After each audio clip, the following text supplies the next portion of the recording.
Oke guys, welcome back to Daily Charting with Toshi, di mana kita akan daily chart your favorite cryptocurrencies. Oke, dalam 24 jam terakhir, cryptocurrency market meningkat sebesar 1,16%. Dengan total market cap mencapai di 1,23 triliun US dollars. Dan kita bisa lihat untuk Bitcoin ada peningkatan sebesar 0,52% di angka 30.000 lebih seratusan, ya, lebih tepat 30.110. Nah, yang cukup mengagetkan adalah pada hari ini yaitu Ethereum. Ya, seperti yang kita tahu kemarin terjadi hard fork Shanghai, ya, di mana terjadi rilis sebesar 18 juta Ethereum, ya. Harusnya in theory itu menjadi suatu selling pressure, tapi ternyata kita bisa di sini suatu miracle, ya, suatu miracle. Mungkin karena momentum dari kripto cukup bagus, dan selain dari itu juga kalau kita lihat kemarin, ya, kemarin itu data CPI-nya sangat mendukung, ya. Kalau kita lihat di sini data CPI-nya di bawah dari ekspektasi, ya. Nah, dari sebelumnya itu 6%, berarti turun 1%. That's really big, ya. Jadi bisa dibilang ini beberapa faktor yang mungkin membantu Ethereum bisa berhasil bertahan. Dan tentunya selain ini juga memang momentum dari risk on asset yang cukup meningkat belakangan ini, ya. Cukup mengagetkan, ya. Nah, selanjutnya untuk BNB dia meningkat sebesar 0,87% di angka 320. Sementara untuk XRP dia malah terkoreksi tipis 0,07, ya, jadi bisa dibilang dia nggak terlalu ngapa-ngapain, ya, dalam 24 jam terakhir. Untuk Cardano dia meningkat sebesar 4,49%. Ini juga nggak main-main secara peningkatan, ya. Dan dia kembali ke angka 40 sen. Lalu untuk Dogecoin dia meningkat sebesar 2,44% di angka 0,083.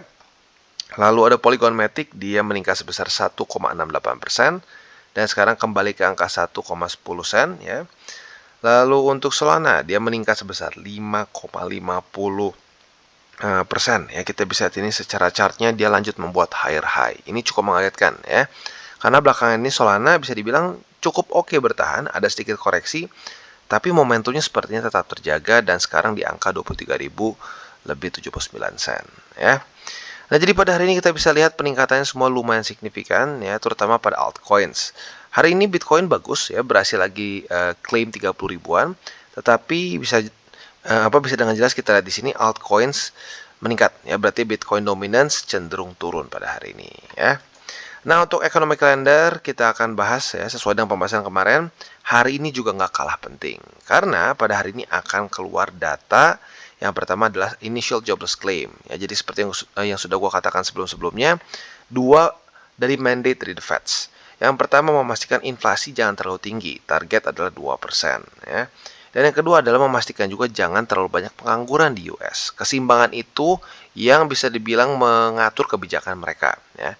Nah, maka dari itu, ya, dengan logika seperti itu, kita ingin ada pengangguran di Amerika Serikat yang mulai meningkat. Ya, maka dari itu harapan kita adalah initial jobless claim lebih tinggi daripada forecast, tapi jangan ekstrim. Karena kalau terlalu ekstrim langsung resesi parah, ya. Jadi peningkatan tapi ya lebih tinggi tipis lah. Misalkan di sini 232.000 jadi 240.000 mungkin, ya. Nah, itu bisa memicu the Fed untuk tidak gegabah untuk meningkatkan interest rate-nya, ya. Selanjutnya PPI, ya. Untuk PPI basically cara kerjanya sama seperti CPI lah, ya, kurang lebih. Nah, di mana di sini atau lebih tepatnya kayak core CPI.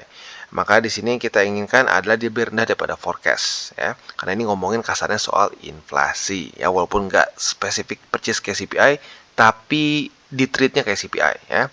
Forecastnya di 0,1, harapan kita dia lebih rendah daripada itu. Kalau bisa minus seperti di Maret kemarin, ya. Jadi kurang lebih seperti itu untuk hari ini, ya. Secara ekonomi kalendernya sekali lagi gue ingatkan akan keluar datanya itu paling pertama jam 7:30 malam. Buat lo yang punya posisi futures, kalau nggak mau ambil resiko lebih, mungkin bisa TP duluan, ya. Oke, nah sebelum kita masuk ke analisa di Twitter, kita akan bahas dulu mengenai news dari FTX, ya. Udah cukup lama nggak kedengeran, sekarang tiba-tiba FTX sudah berhasil merecover 7,3 miliar US dollars in assets. Kok bisa, ya? Nah, kita akan bahas di sini. Jadi seperti yang kita tahu, ya, FTX itu sudah Chapter 11 kemarin atau sudah menyatakan mereka bangkrut, ya. Nah, tetapi belakangan ini baru saja merecover 7,3 miliar US dollars dalam cash dan juga liquid crypto assets, ya. Dan ini adalah increase 800 juta US dollars sejak Januari kemarin. Kenapa bisa seperti itu? Alasannya adalah karena cryptocurrency market yang nge-pump besar-besaran di 2000, ya bisa dibilang 2023 inilah ya. Nah, ini menyebabkan FTX beberapa aset kriptonya meningkat dengan tajam ya. Nah, tapi gilanya apa? Gilanya mereka berencana untuk negosiasi dengan stakeholders option untuk restarting si crypto exchange ini. Jadi kesannya nggak jadi bangkrut gitu ya, nggak jadi bangkrut, dan mereka minta apa? Pendanaan lagi gitu karena mereka butuh significant capital lagi untuk restart. Menurut gua sih kalau sampai stakeholdernya mau, konyol ya. Jadi kalau gua sih berharap ini nggak ada apa ya, nggak ada percobaan konyol gitu ya mereka untuk mencoba restart lagi. Semoga saja mereka cepat-cepat bayar saja yang menjadi kewajiban mereka ke para nasabahnya dan tutup udah ya, supaya nggak ada tambahan lagi kekonyolan ya. Dan selain itu kemungkinan besar ini akan dilarang lah sama Amerika, karena seperti yang kita tahu Amerika sekarang sedang sangat anti kripto ya. Oke, jadi kurang lebih seperti itu, dan selanjutnya kita ke analisa. Ini analisanya simple banget dan langsung berhubungan juga dengan TA kita pada hari ini. Kita sekarang sedang masuk ke satu daerah resisten sebenarnya ya, resistance zone. Nah, kenapa ini masuk resistance zone? Karena sebelumnya ini adalah suatu daerah supply ya. Nah, kalau kita lihat di sini ya, dengan jelas ini ada juga di charting kita, walaupun kalau dia tuh spesifiknya hanya membahas di sini saja. Kalau kita tuh ini ya 28.828 sampai ke 31.900-an ya kalau versi kitanya di situ. Kenapa ada di sini ya? Karena ini adalah ya daerah supply yang terbentuk kasarnya itu dari kapan nih ya? Sebentar itu dulu. Dari Mei ya. Dari Mei awal sampai ditutup di 11 Juni ya. Jadi ini adalah daerah supply, drop parah di sini. Nah, sekarang kita sedang berusaha untuk bisa ya bertahan di sini. Kalau bisa lanjut lagi membuat higher high. Nah, itu harapan kita ya. Nah, jadi kurang lebih seperti itu sih ya. Ini ngomongin soal itu aja, very simple. Nah, selanjutnya kita akan ngelihat apa sih pair dari Bitcoin ya. Buat lo yang nggak dengar kemarin, gua akan ulangi ya. Pair dari Bitcoin masih sangat simpel, yaitu adalah bertahan di atas dari 28.828. Retest nggak apa-apa ya, karena kita lihat RSI-nya juga overbought ya. Retest nggak apa-apa, yang penting jangan jebol ya. Retest membuat higher high itu yang sangat kuharapkan. Nah, selain dari itu juga harapan kita adalah ada MA20 juga di daily yang sudah semakin mendekat. Harusnya sebentar lagi akan mulai menjadi confluence dan menjadi tambahan support untuk BTC. Overall, doing good for now ya. Nah, tinggal kita harapkan juga nanti economic calendar bagus hasilnya ya. Nah, selanjutnya kita akan geser ke indeks dolar. Untuk indeks dolar, yes, sesuai dengan harapan kita dan membuat apa? Lower low ya. Nah, jadi untuk indeks dolar, puji Tuhannya sesuai dengan harapan kita benar-benar. Dia daily close di sini juga sedikit di bawah dari struktur sini. Nah, PR selanjutnya sekarang masuk ke sini. Kalau bisa retest ke 100,99. Kemarin kan mantul di sini. Nah, harapan kita sekarang nggak usah buru-buru lah. Di sini ya konsolidasi dulu buat daerah supply, jebol lagi ke bawah ya. Intinya kita ingin indeks dolar yang lanjut melemah. Jadi kurang lebih seperti itu untuk makronya, dan selanjutnya kita akan geser ke buy limit. Tetapi seperti biasa, sebelum kita masuk ke buy limit, gua akan disclaimer dulu bahwa semua konten dari TCI atau Toshi Crypto Indonesia ini bukanlah financial advice. Tujuannya adalah semua untuk edukasi dan membiasakan para subscriber gua untuk lebih mengerti charting. Lalu bagaimana cara untuk mendukung TCI? Ada banyak caranya. Lo bisa like our video, bisa share our video, atau juga bisa menggunakan link referral kita di bawah. Dan sebelum kita lanjut, kita akan dengar dulu pesan-pesan dari sponsor kita pada hari ini. Oke, today's video is brought to you by Bybit. Dimana di sini sekarang Bybit sedang ada event lebaran dan peluang menang 100%. Mulai dari THR senilai 31.000 USD, which is itu setengah miliar ya, emas, smart TV, iPhone, dan juga motor Honda ya. Kita di sini untuk motor Honda ada 4 biji yang kita bisa dapatkan senilai 1.800 USD, ada 2 iPhone 14 senilai 1.000 USD, ada 5 smart TV senilai 400 USD, dan juga ada 5 emas batang senilai 250 USD, dan yang terakhir tentunya adalah total hadiah senilai 31.000 USDT ya. Nggak main-main event lebaran ini ya. Caranya seperti apa? Simple banget ya. Di sini yang pertama adalah kalian harus sudah KYC ya, sudah harus KYC, dan yang kedua adalah kalian harus dari Indonesia. Jadi ini event spesifik dan khusus untuk di Indonesia saja ya. Nah, jadi kalau kita di sini ada berbagai macam cara untuk bisa mendapatkan undian tiketnya. Yang pertama adalah bisa melakukan deposit perdana ya, dan juga deposit sebesar 50 USDT ya, atau USD lah pokoknya ya, deposit apapun bisa. Nah, lalu selanjutnya juga bisa mendapatkan satu tiket undian berhadiah apabila spot trading lebih dari 10.000 USDT ya. Lalu juga satu tiket undian lagi apabila spot trading lebih dari 100.000 USD. Dan juga ada satu tiket undian berhadiah lagi apabila kita melakukan perdagangan derivatif lebih dari 20.000 USD dan seterusnya ya. Nah, jadi bisa dibilang cukup simple ya buat lo yang pengen minimal ya, minimal 2 ini sangat gampang ya. Buat lo yang pengen akumulasi silakan bisa lakukan di sini ya. Cuma deposit perdana dan total deposit lebih dari 50 USD saja. Yang bawah-bawahnya ya mungkin ini lu butuh sedikit lebih sultan, tapi ya baik lagi ya, banyak sultan di sini. Jadi buat lo yang tertarik silahkan tinggal ikutan saja. Nah, selain itu juga ya, di sini akan ada Bybit Sea Games. Nggak nyangka ini sudah yang kedua ya. Ada lebih dari 100.000 token USDT dan seterusnya ya. Nah, kalau kita lihat di sini, kita masih bisa daftar ya. Ini dari tanggal 28 Maret sampai tanggal 21 untuk daftarnya. Nah, kalau kita lihat di sini ya, total hadiahnya bisa besar banget ya. Jadi buat lo yang tertarik silahkan ikut. Dan sekarang sudah mulai ada peringkatnya nih. Buat lo yang pengen ngejar, ayo mulai deh sekarang. Jadi kurang lebih seperti itu event dari Bybit untuk kali ini. Oke, dan sekarang kita masuk ke Bitcoin. Untuk Bitcoin, buy limit pertama kita secara spot adalah di angka 28.828 ya. Sementara untuk buy limit kedua kita ada di angka 28.000 dan MA20 kita sedang menuju confluence ke buy limit pertama kita ya. Semoga saja sesuai harapan kita nanti kalau sampai dia koreksi ke sini, retest ke buy limit pertama bisa mantul lagi dan membuat higher high. Untuk buy limit ketiga kita masih cukup jauh di bawah yaitu di daerah 27.000 ya. Jadi kurang lebih seperti itu untuk posisi spot di Bitcoin. Untuk posisi futuresnya, posisi long basically sama dengan buy limit pertama ya. Retest 1, retest 2 di sini kita bisa buka posisi long dengan target TP nanti di struktur di sini ya. Mungkin ya kemungkinan besar di daerah sini, tapi masih belum konfirmasi yaitu di angka 30.250-an ya.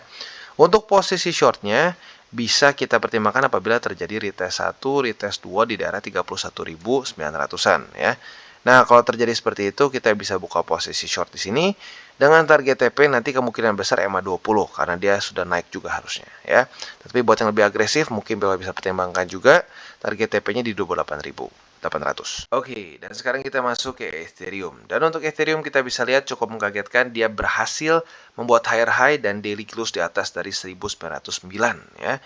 Ini cukup mengagetkan karena considering kita tahu jam 4 subuh tadi ya terjadi pelepasan 18 juta Ethereum. Tapi hebatnya apa? Bukannya dump malah rally lagi ya. Lagi-lagi ini surprise yang cukup mengagetkan tapi bikin happy ya. Nah, jadi karena dari itu buy limit pertama sekarang kembali lagi ada yang baru ya yaitu di 1909. Ini adalah buy limit pertama kita. Masuknya agresif, lumayan agresif. Buy limit kedua sekarang di MA20 di 1835 dan buy limit ketiga kita di 1780. Untuk posisi futuresnya kita bisa pertimbangkan apabila terjadi retest 1, retest 2 di sini sebagai support, kita bisa buka posisi long dengan target TP kita di 1943 ya. Itu untuk posisi longnya. Nah, untuk posisi shortnya kita bisa pertimbangkan apabila dia gagal mempertahankan 1909 ya. Nah, di bawah ke bawah, retest 1, retest 2 sebagai resisten, kita bisa buka posisi short dengan target TP kita di MA20 atau kalau mau lebih agresif boleh juga di 1780. Oke, dan selanjutnya kita geser ke Cardano. Untuk Cardano kita bisa di sini ya, buy limit pertama sudah berhasil di retest dan berhasil dia bounce juga dari situ ya. Sementara buy limit kedua itu masih di MA20 yang sekarang ada di angka 38 sen. Dan buy limit ketiga kita di angka 37 sen. Itu untuk posisi spot di Cardano. Nah, untuk posisi longnya kita bisa di sini sudah terjadi retest pertama di angka 39 sen ya. Maka dari itu apabila pada hari ini terjadi retest kedua, kita bisa buka posisi long dengan target TP kita di angka 41 sen ya. Nah, itu untuk posisi long. Untuk posisi shortnya otomatis tinggal kita balik saja logikanya.